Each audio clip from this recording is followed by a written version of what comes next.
자, 오늘 넷째 날 기도의 사람 요나라는 제목으로 여러분과 함께 은혜를 나누려고 합니다.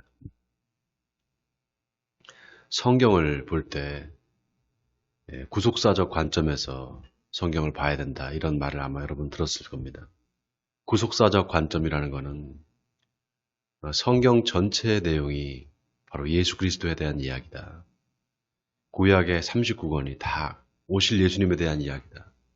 그 성경을 볼 때 그 예수님의 계보가 어떻게 이루어지는지, 어떻게 예수님의 그 사역이 완성이 되는지를, 그거를 중요하게 보는 그 관점, 그게 바로 이제 구속사적 관점이죠. 또 하나 성경을 보는 관점이 있습니다. 그게 뭔가 하면 선교적 관점입니다. 선교적 관점. 하나님께서 모든 사람들을 다 사랑하시고 그 모든 열방으로부터 하나님은 예배 받기를 원하십니다. 그래서 모든 민족, 모든 족속들이 다 복음을 듣고 구원받기를 원하시는 거, 그게 하나님의 뜻이고 계획입니다. 그래서 하나님은 선교사를 보내시는 분이에요. 그걸 우리가 선교사적 관점이다, 선교적 관점이다 이렇게 말합니다. 하나님이 이 세상을 창조하시고 이 세상의 모든 피조물들을 다 사랑하시잖아요. 여러분, 하나님이 예수 믿는 사람들만 사랑하실까요? 그렇지 않습니다. 이 세상의 모든 사람들을 다 사랑하세요. 종교를 초월해서, 나라와 민족, 성별을 초월해서 하나님은 모든 사람을 사랑하세요. 그걸 하나님의 보편적인 사랑이다 이렇게 말합니다. 근데 하나님의 보편적인 사랑이 어떻게 드러나느냐? 아주 구체적으로 드러납니다. 예를 들면 하나님께서 한 사람을 찾아오시는 겁니다. 아브라함을 찾아오셔서 그 아브라함한테 복을 주신다고 약속하시고 그 아브라함의 후손을 통해서 천하 만민이 복을 받을 것이다 이렇게 말씀하시잖아요. 그리고 이스라엘 민족을 선택하셔서 홍해를 가르시고 그 이스라엘 민족을 가나안 땅으로 인도하시는 그런 하나님이시잖아요. 하나님의 사랑은 그렇게 구체적으로 나타납니다. 그래서 우리가 하나님의 사랑을 생각할 때 이 부분을 반드시 기억해야 됩니다. 하나님은 어떤 한 사람만 사랑하거나 한 민족만을 사랑해서, 예를 들면 이스라엘 민족만을 사랑해서 이스라엘 민족만을 구원하는 그런 분이다, 그렇게 봐서는 안 되는 겁니다. 하나님은 이스라엘 민족을 통해서 모든 사람들이 다 구원받기를 원하시는 거예요. 그래서 하나님이 이스라엘 백성들을 선택하신 이유는 이스라엘 민족을 통해서 하나님의 말씀을 들을 수 있도록 그렇게 이스라엘 백성들을 선택하신 겁니다. 제사장 나라로 선택하신 거예요. 그런데 이스라엘 백성들이 그거를 깨닫지 못했어요. 이스라엘 민족이 받은 그 사명을 이스라엘 백성들이 깨닫지를 못했습니다. 오늘 요나의 이야기는 바로 그 이야기입니다. 여러분, 요나가 그 이름이 참 기가 막혀요. 요나라는 이름의 뜻이 비둘기라는 뜻이에요. 비둘기. 여러분, 비둘기 하면 뭐가 생각나세요? 성경에 비둘기가 나오는 데가 있잖아요. 어디에 나옵니까? 창세기 8장에 보면은 노아의 방주 이야기가 나오잖아요. 하나님께서 세상을 물로 심판하신 다음에 이제 물이 조금씩 빠져가기 시작해요. 그래서 방주의 문을 열고 노아가 까마귀와 비둘기를 이렇게 풀어놓는단 말이죠. 근데 까마귀는 돌아오지 않죠. 근데 비둘기는 감람나무 새 잎을 하나 물고 옵니다. 그러니까 물이 빠지고 이제 육지가 나타났다는 거죠. 그걸 알려준 새가 바로 이제 비둘기잖아요. 그러니까 그 비둘기는 좋은 소식을 전하는 신의 메신저다, 이런 의미를 갖고 있습니다. 그러니까 요나의 이름이 바로 비둘기다라는 게 벌써 어떤 의미를 갖고 있는 거죠.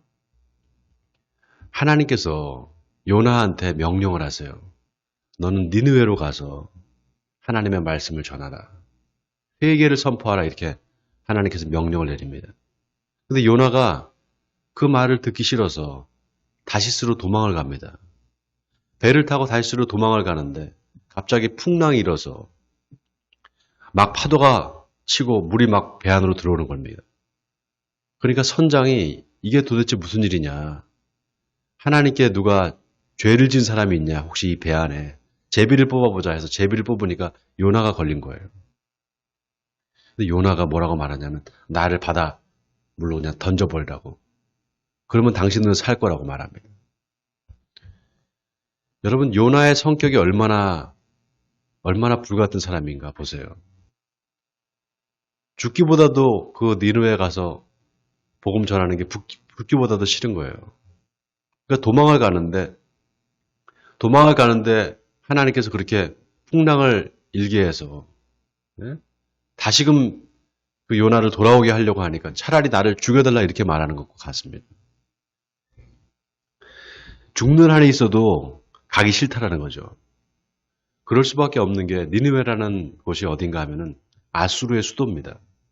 여러분 아수르가 북이스라엘을 멸망시키잖아요. 결국 기원전 722년에 결국 아수르가 북이스라엘을 멸망시키고 이스라엘이라는 나라가 없어져 버려요. 북이스라엘이. 그러니까 그 전에 이미 니느웨라는 도시가 이스라엘 백성들한테는 이제 적국의 나라인 거예요. 예를 들면 우리 일제 강점기에 동경의 한복판에 가서 회개를 선포하라 그러면은 가고 싶겠습니까? 가고 싶지 않잖아요. 그런 거랑 똑같은 겁니다. 그렇게 해서 원수의 나라 가서 회개를 선포하라니 말이 되나? 만약에 회개를 선포했을 때 몇 명이라도 회개를 하게 되면 하나님께서 구원하시는 거잖아요. 요나는 그게 싫었던 거예요. 그래서 결국 그 선장이 요나를 바닷물 속으로 던져버립니다. 근데 하나님께서 큰 물고기를 준비하고 계셨다가 요나를 삼켜버려요. 그래서 요나가 물고기 뱃속에서 3일 동안을 있습니다. 그때 요나가 하나님께 기도해요. 바로 그 요나의 기도가 오늘 우리가 읽은 요나서 2장입니다. 2장 1절부터 우리 다시 한번 읽어볼까요? 2장 1절부터 한번 다시 읽겠습니다. 시작. 요나가 물고기 뱃속에서 그의 하나님 여호와께 기도하여 이르되 내가 받는 고난으로 말미암아 여호와께 불러 아뢰었더니 주께서 내게 대답하셨고 내가 스올의 뱃속에서 부르짖었더니 주께서 내 음성을 들으셨나이다. 주께서 나를 깊은 바닷속 가운데에 던지셨으므로 큰 물이 나를 둘렀고 주의 파도와 큰 물결이 다 내 위에 넘쳤나이다. 내가 말하기를 내가 주의 목전에서 쫓겨났을지라도 다시 주의 성전을 바라보겠다 하였나이다. 물이 나를 영혼까지 둘러싸우며 기품이 나를 에워싸고 바다 풀이 내 머리를 감쌌나이다. 내가 산의 뿌리까지 내려가 싸우며 땅이 그 빗장으로 나를 오래도록 막아싸우나 나의 하나님 여호와여 주께서 내 생명을 구덩이에서 건지셨나이다. 내 영혼이 내 속에서 피곤할 때 내가 여호와를 생각하였더니 내 기도가 주께 이르러 싸우며 주의 성전에 미쳤나이다. 거짓되고 헛된 것을 숭상하는 모든 자는 자기에게 베푸신 은혜를 버렸사오나 나는 감사하는 목소리로 주께 제사를 드리며 나의 서원을 주께 갚겠나이다. 구원은 여호와께 속하였나이다. 여러분, 이 요나의 기도를 한번 잘 음미해 보세요. 이 요나가 물고기 뱃속에서 회개 기도를 한 거다. 보통 우리가 그렇게 들어서 알고 있잖아요. 회개 기도를 했다고 하는데 구체적으로 뭐를 회개했다는 걸까요? 네. 구체적으로 뭘 회개했는지를 잘 알 수가 없죠. 사실 그래서 이 요나의 기도는 회개를 한 기도라기보다는 하나님의 뜻을 깨달은 기도다. 하나님의 뜻을 깨닫고 하나님께 올린 기도다. 저는 그렇게 생각합니다. 하나님의 마음이 어떤지, 하나님의 심정이 어떤지를 요나가 물고기 뱃속에서 깨달은 겁니다. 하나님은 모든 사람을 구원하시고자 하시는 그런 자비로운 분이시구나. 내가 그걸 몰랐네. 라는 깨달음이 요나한테 온 겁니다. 이스라엘 민족만이 아니라 모든 열방을 사랑하셔서 모든 민족들을 다 구원하시기로 하시는 그걸 원하시는 하나님을 요나는 발견한 거예요. 바로 선교하시는 하나님이죠. 마지막 구절이 여러분 중요합니다. 나는 감사하는 목소리로 주께 제사를 드리며 나의 서원을 주께 갚겠나이다.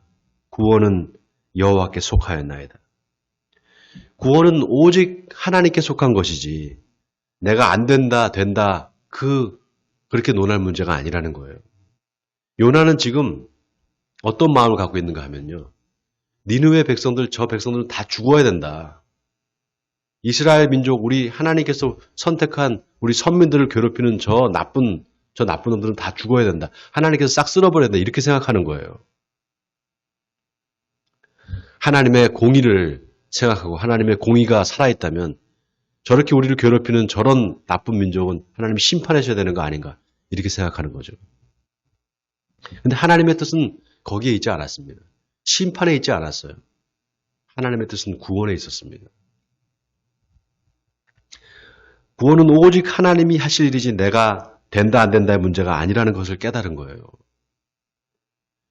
여러분, 일본과 우리나라의 그 관계를 한번 생각해 보세요.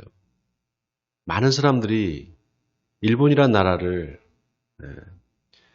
가까이 있으니까 자주 가고 또 일본이란 나라를 이렇게 뭐라고 할까요? 좋아한다고 할까요? 일본 제품도 좋아하고. 그렇지만 그 민족의 역사 때문에 일본이 이렇게 좀 잘 안 되기를 바라고 그런 사람들이 참 많은 것 같아요. 조금만 이 정치적으로 어떤 선동을 하는 세력이 생기면 바로 일본과 이렇게 등을 지고 상당한 기간 동안 또 일본과 적대적인 관계를 갖습니다. 그리고 심지어는 일본에서 어떤 지진이 나거나 그래서 수많은 사람들이 다치거나 죽거나 그러면 일부 목사님들이 그런 말을 해요. 일본 사람들이 회개를 안 해서 그렇게 거긴 잡신이 많아서 회개를 안 해서 그렇게 하나님이 심판을 내리는 거다. 그렇게 생각을 합니다. 또 그렇게 공공연히 말하는 사람이 있어요. 여러분 그렇게 말하는 거는 참 성경을 몰라서 하는 말입니다. 하나님의 뜻을 전혀 모르고 하는 말이에요. 여러분 지도를 펴놓고 보잖아요. 그럼 우리나라가 이 동양에서 가장 많은 기독교 국가입니다. 기독교 인구가 가장 많아요.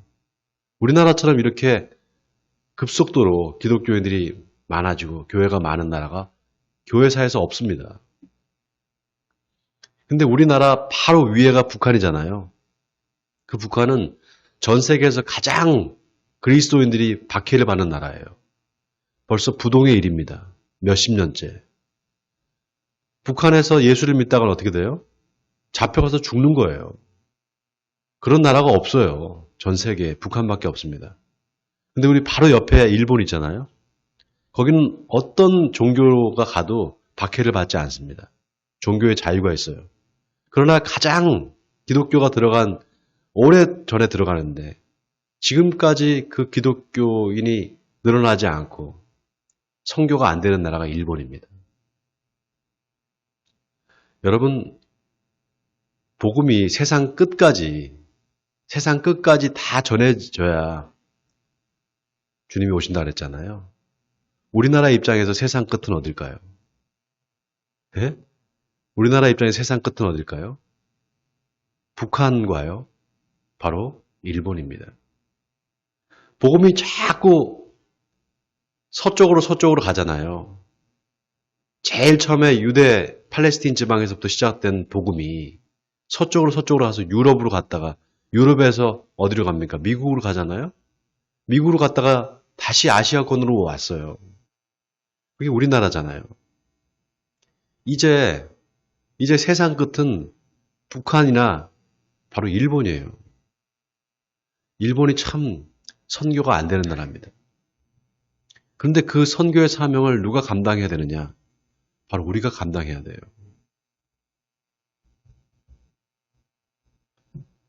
네. 저는 이 요나 이야기가 우리 한국 교회 목회자들 또 선교사들에게 좀 다른 의미로 하나님의 그 선교하신 하나님의 그 마음으로 우리가 좀 받았으면 좋겠다 그런 생각을 합니다. 요나가요.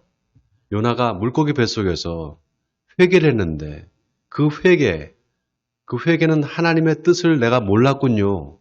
하나님의 뜻대로 내가 하지 못했군요. 바로 그 회개라면 요나가 오늘 말하는 걸 보세요.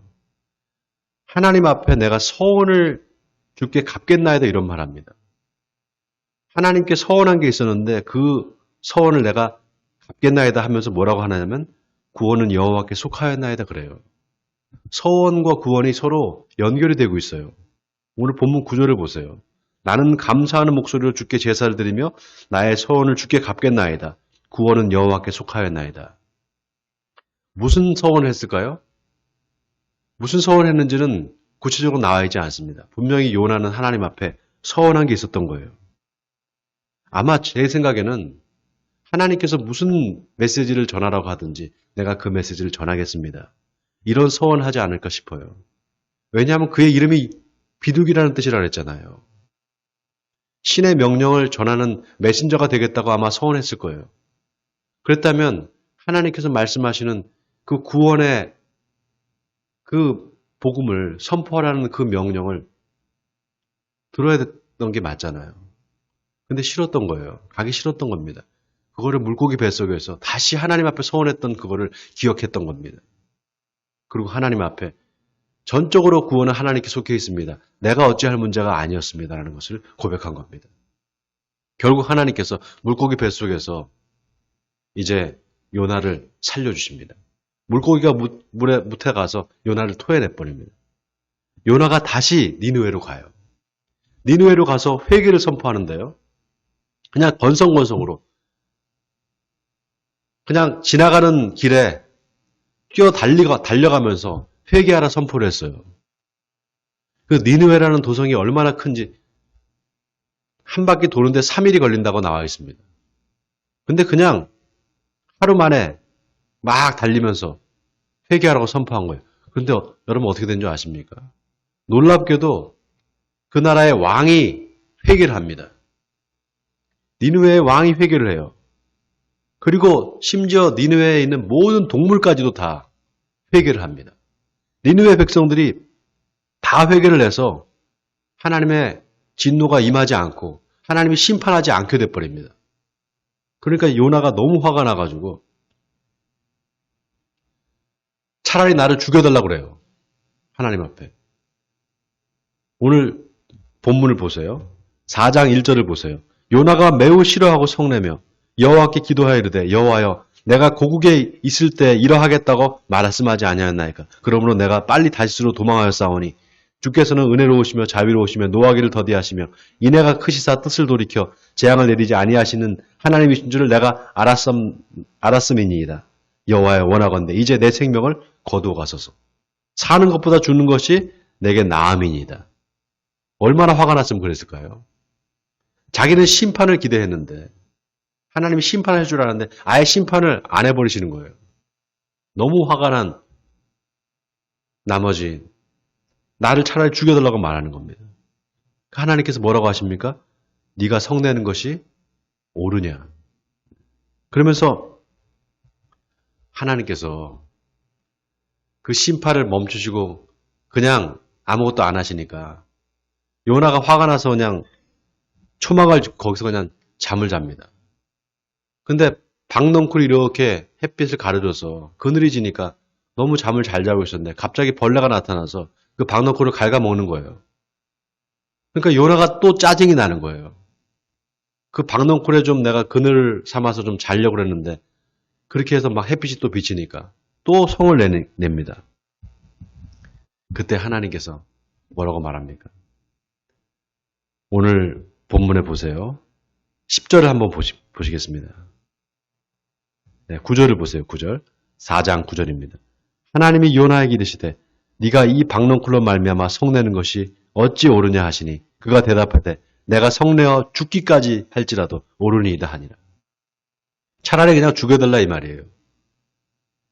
하나님께서 여호와께서 이르시되 내가 수고도 아니하였고 재배도 아니하였고 하룻밤에 났다가 하룻밤에 말라버린 이 박넝쿨을 아꼈거든.